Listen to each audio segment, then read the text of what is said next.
Good day to all our students in Practical Research 2. Today is the discussion of the first quarter, week 3, which is entitled Differentiation of Kinds of Variables and Their Uses. So ito, mabilis lang na video regarding the kinds of variables na makikita natin usually sa isang research or sa isang research title. May iba kasing research title na naka-explicitly expressed yung variables doon sa title, yung iba naman ay nakatago at nakalagay usually sa statement of the problem na at saka sa scope and delimitations. So, let's begin. So, when we talk about research variables, prior to writing of a research problem and hypothesis, every researcher must have a grasp of research variables. This means to say that hindi tayo makakausad ng maganda sa pagsusulat ng isang research without having the knowledge of research variables. So, ang variables, according to Research Methods Planning Variables 2017, a variable is a measurable characteristic that varies. Pag sinabi nating variable, galing yan sa salitang variation or vary. Pag sinabi nating vary, magkakaiba-iba. It may change from group to group, person to person, or even within one person over time. So, mamaya, maintindihan pa natin kung ano ba yung mas madaling kahulugan ng isang variable.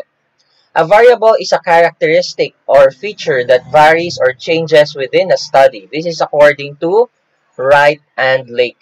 So, pag sinabi daw nating variable, yun daw yung isang characteristic or feature na pwedeng magbago-bago over time sa isang study or research. That's according to Wright and Lake. So, ito medyo mas malinaw ng kaunti yung pagpapakahulugan ng variable.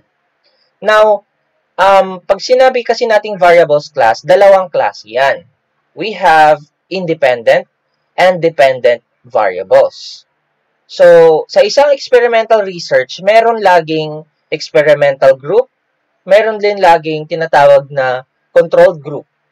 O kaya, pwede nating sabihin na meron laging independent variable, tsaka merong dependent variable. So, ano bang ibig sabihin ng isang independent variable? Ang isang independent variable ay ang variable na minamanipula mo sa isang study. Okay? Halimbawa, gusto mong malaman if effective ang isang fertilizer sa isang halaman. Diba? So, ang gagawin mo, dadagdagan mo or babawasan mo yung amount ng fertilizer na ilalagay mo sa mga halaman para maobserbahan mo kung maganda ba or pangit yung epekto nun. So, as time goes by, ang pinapalitan mo lang at ang minamanipula mo ay yung amount ng fertilizer na ilalagay mo sa isang halaman. Kasi yung halaman nandun lang naman, hindi mo naman yun papalitan. So, ang tawag natin doon sa amount ng fertilizer na nilalagay sa halaman, ang tawag doon ay independent variable. Kasi siya yung namamanipula. Okay, pangalawang halimbawa, kung ang study mo ay tungkol sa, let's say, isang strategy sa pag-aaral. So, meron kang, kunwari, pinangalanan mong ABC strategy, yung pag-aaral mo. Ititest mo yung kung si ABC strategy ay talagang gumagana sa pag-aaral ng isang student, so nag-experiment ka. Pinagamit mo yung strategy mo sa iba't ibang estudyante at tinignan mo kung umangat nga o bumaba yung performance nila. So, ang ginawa mo ay ibinigay mo yung strategy. So, yung strategy na yun, siya yung tinatawag natin na independent variable. Kasi siya yung binigay mo, siya yung iniba mo. Dati, normal naman silang nag-aaral, depende sa strategy nila. Ngayon, binigay mo si ABC strategy para mapalitan yung strategy na meron sila at tignan kung mayroong pagkakaiba. So, that is already an independent variable kasi siya yung ginalaw mo. On the other hand, class, kung sino yung naapektuhan, siya si outcome variable or siya naman si dependent variable. Okay, balikan natin yung fertilizer kanina sa isang halaman. So, di ba, ang maapektuhan doon is yung mismong halaman. Yung plant, yung height ng plant, yung growth ng plant, gaano ba siya lumaki, or nag-decay ba siya, hindi ba gumana, namatay ba yung halaman. So, kung ano yung outcome, that is the dependent variable. O, ganun din doon sa pangalawa kong halimbawa kanina about sa strategy in studying. So, Kapag meron kang strategy in studying, at sa tingin mo, nakita mo umangat yung performance ng students o kaya bumaba, then yun yung outcome. So, ang tawag natin doon ay dependent variable. So, ganun lang kasimple. Kung sino yung minamanipula mo, siya si independent variable. At kung sino yung nagkaroon ng changes or nag-change dahil doon sa ginawa mong pagmamanipula, siya si dependent variable. Okay? Tingnan natin sa pangatlong bullet. The independent variable is independent of prior causes that act on it, whereas the dependent variable depends on the cause. So, ito yung sinabi natin kanina, na kung ano yung pinalitan mo or minamanipula mo or kinokontrol mo, that is the independent variable. Ngayon, pagkatapos ng ginawa mong pagkontrol o pagmamanipula sa isang variable, merong nagbago, merong nag-change dahil doon sa ginawa mong pagbabago na yon. Ang tawag natin sa variable na yon ay dependent variable. Okay? Kadalasan kasi may mga research titles na mahirap hanapin yung independent and dependent variables. But in most cases, madali lang naman tignan siya. Basta marunong tayo kung ano yung pagkakaiba nilang dalawa. Okay, tuloy natin. Okay, halimbawa ng independent and dependent variables. Unahin natin dito sa independent variables. Tignan nyo yung tatlong boxes. Sila lahat ay independent variables. Alin ba yung mga pwede nating sabihin na kahit anong mangyari, hindi sila mapapalitan? Ayan, yung gender or sex, kahit anong mangyari, lalaki or babae ka pa rin, di ba? Biologically speaking, civil status, course, age, ayan, hindi ito natin kayang kontrolin, di ba? Pag hindi natin sila kayang makontrol or hindi natin sila kayang mapalitan, under sila ng independent variables. Kadalasan din, class, pinapasok sila sa inputs ng isang IPO diagram later on sa ating operational framework. Okay. Next, tingnan natin tong level of satisfaction of respondents with respect to schools, faculty, and instruction, classroom and laboratories, library, other facilities, student affairs, student services, and security. So, mapapansin nyo dito, class, yung level of satisfaction, di ba ito yung pwedeng magbago? Ang hindi pwedeng magbago o ang pwede nating makontrol na mapaganda or mapapangit is faculty and instruction, classroom and laboratories, library, other facilities. Diba? Lahat ng ito na nasa number 1 to 7 ay pwede nating mabago, ma-improve or mapapangit. Kaya sila yung mga independent variables. Pero wag kayong malilito ha, yung level of satisfaction under siya ng dependent variable. Okay? Yun yung pinagkaiba natin. No? Yung term na level of satisfaction, kasi nagbabago ang level of satisfaction, depende sa nakita ng students dito. Okay? If you agree with me, then you can click the thumbs up button para makita ko rin kung nakikinig talaga kayo sa video natin. Tuloy natin, yung patlong box. Respondents rating of the 4 factors marketing mix. Okay.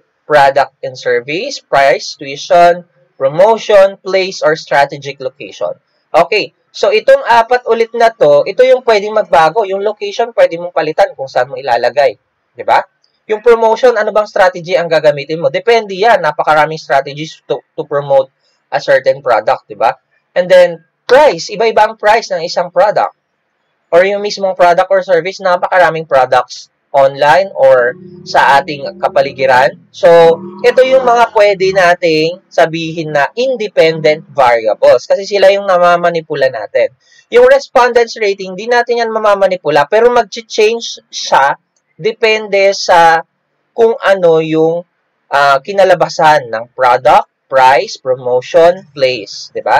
Kung depende kung maganda ba yung place, maganda ba yung produkto, affordable ba, doon makukuha yung respondents rating. So, si respondents rating ay isang dependent variable. Pero yung 4 na piece na ito, sila ay mga independent variables. So, I hope I'm making myself clear. Also, tingnan natin itong isa. Significant factors affecting patronage of graduate school students. So, ito, napakalinaw. Ano ba yung mga factors na makaka-apekto sa patronage ng students? So, unahin natin. i-dissect natin. Kasi dalawa yung pinapakita dito sa box na to. Dalawang variable yan. First, significant factors. Diba? Yan yung isang variable. Pangalawa, patronage of graduate students. O, sino yung maaapektuhan dito? At least dito meron ng connecting word na nasabi, ano ba yung maaapektuhan? Diba? Sinabi natin kung ano yung maaapektuhan o ano yung mag-change, siya si dependent variable. O, on the other hand, sino yung mag-aapekto or sino yung mapapalitan or magmamanipula, siya si independent variable. So, ang independent variable natin dito ay yung significant factors at yung dependent variable natin ay si patronage of graduate students. So, medyo hindi ganon kalinaw kung hindi kayo nakinig ng maayos. Pero kung nakinig kayo ng maayos, this one is really easy. So, sa isang research title, kadalasan makikita mo na kaagad kung sino dun yung nag-change at kung sino yung hindi nag-change. At sila yung magiging independent and dependent variables natin. Okay. So, if you have further questions, meron naman tayong chat box for us to entertain your questions and hopefully I can answer all of them. Okay. Ituloy natin. Kanina, independent and dependent variable. This time, let's go with continuous and discontinuous or otherwise known as categorical variables. So, when we talk about discontinuous variables, they are also known as discrete or qualitative variables. So, ito na yon. Ano ba yung mga discrete or qualitative variables? Nominal variable, ordinal, and dichotomous. Unahin natin itong nominal and ordinal. Pag sinabi nating nominal, this has something to do with your characteristic na hindi ma-express usually in numbers. Halimbawa, gender. Ang gender ay male and female. Ang sex o ang race ay pwedeng Asian, pwedeng American, di ba? Western, di ba? So, that is a word, di ba? So, word siya, kaya under siya ni nominal variable. Geographical location, saan ka ba nakalocate? So, north, east, west, or south? Ano ba ang blood type mo? Ikaw ba ay type O, type A, di ba? So, lahat yan ay mga words or characteristics that cannot be expressed in numbers. Kaya sila ay tinatawag na nominal variables. At under sila ni discontinuous variables. Okay? Letter B. Ordinal variables. When we talk about ordinal variables, this came from the word order. Kaya, katulad pa rin sila ni nominal, pero kaya natin silang ma-arrange. Halimbawa, age. Diba, ma-arrange natin si age from highest to lowest. Educational attainment. Alam natin na yung educational attainment, pwedeng elementary graduate, high school graduate, or undergraduate, college graduate, and so on.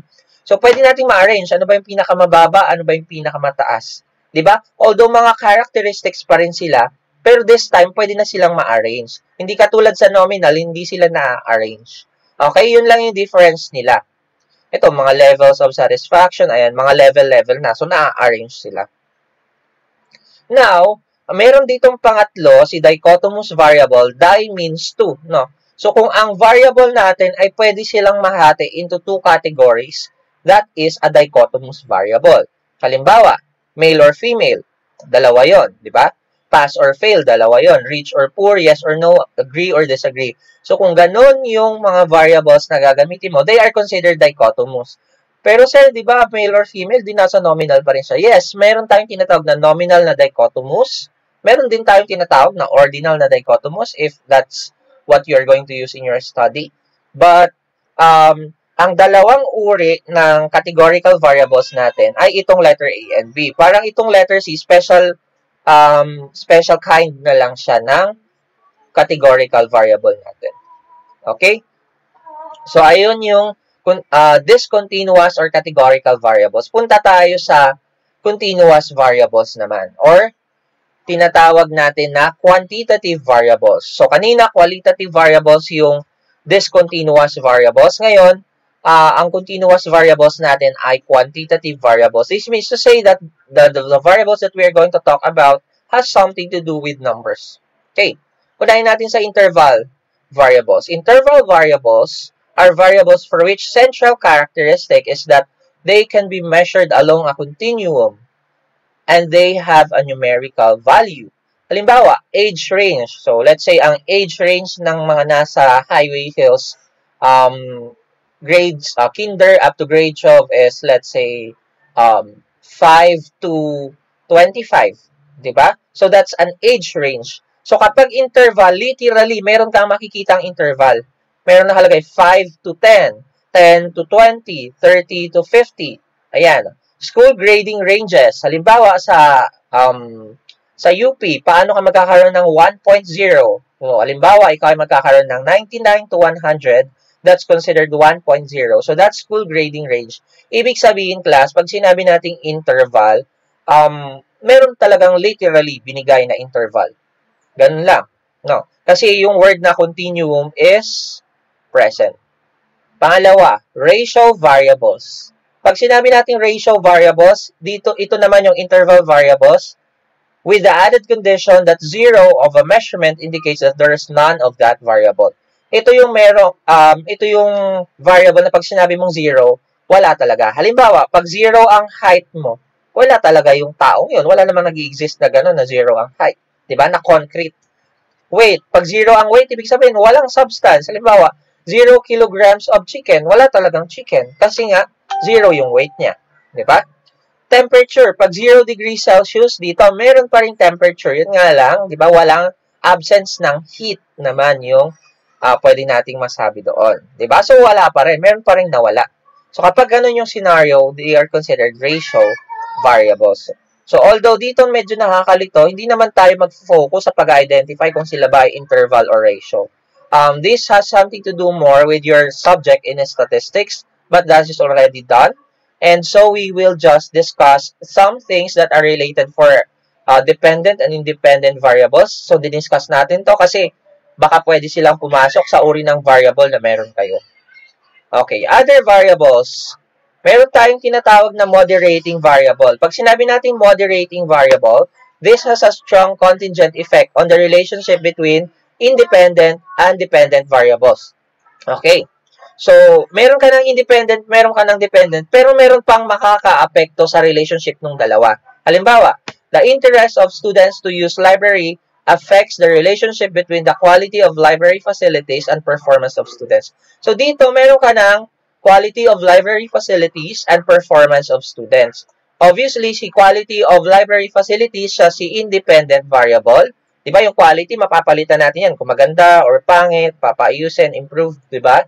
Ito namang isa, si performance, yan yung maaapektuhan siya si dependent variable.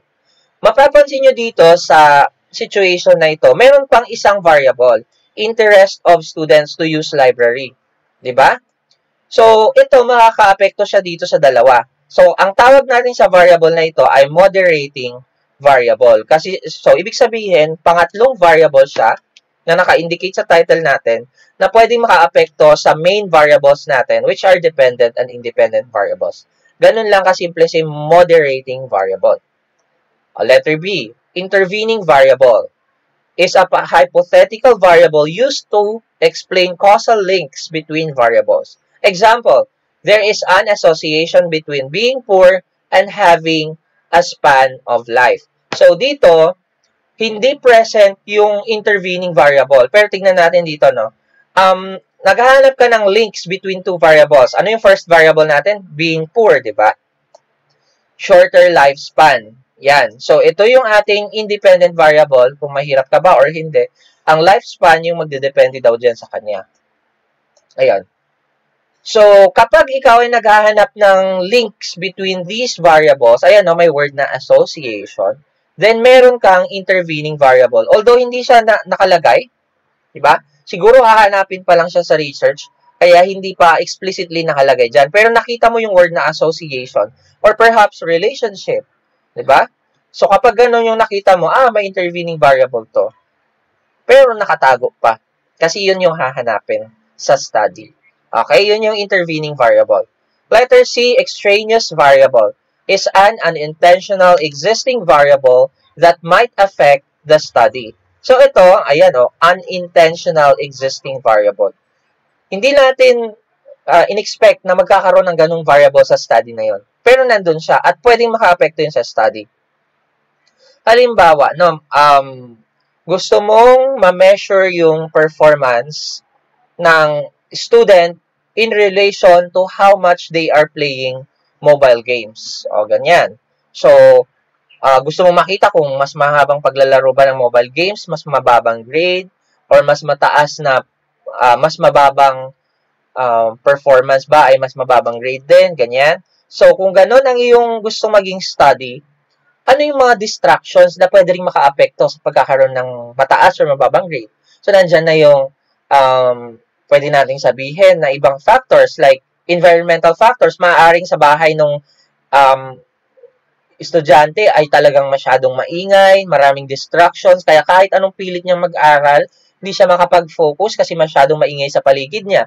So, yun ay isang halimbawa ng extraneous variable, yung ingay na yon. O kaya naman, gusto mong ma-measure yung isang speed ng runner, di ba? So, yung speed ng runner, siguro nagkaroon ng strategy yung coach. Bigla nung mini-measure mo yung speed ng runner, tumatakbo siya. Meron siyang nakitang bato na dahilan para siya ay huminto. So, di ba, merong naka-apekto sa performance niya na hindi natin in-expect. Ang tawag doon ay isang extraneous variable. Okay? Ganun lang kasimple. This is rare na magkaroon ng isang extraneous variable. Perhaps doon na lang sa mga masyado talagang maraming mga variables na mai-involve dahil sa mga external factors. Ito yung sinasabi natin na external factors na hindi natin pwedeng kontrolin kasi nandun talaga sila at biglaan na lang silang dumarating. So, yun yung mga ibang uri ng variables na meron tayo. So, ito yung mga references kung gusto ninyong magbasa pa tungkol sa mga variables natin. And that's it, no? I hope you have learned something about the different types of variables. And I hope to see you on the next video. On the next video, we will be finding a way for us to make a good research title already. So, ngayon pa lang, doon sa mga situations or problems na nabuo nyo, yung tatlo, i-identify nyo na yung dependent and independent variables from there. Okay? Siguro, guhitan nyo, tapos lagyan nyo ng IV kapag independent variable and DV kapag dependent variable. Siyempre, isasubmit natin yan lahat sa Google Classroom. So, yun lang. I hope to see you in the next video. As always, please keep safe, everyone. Goodbye.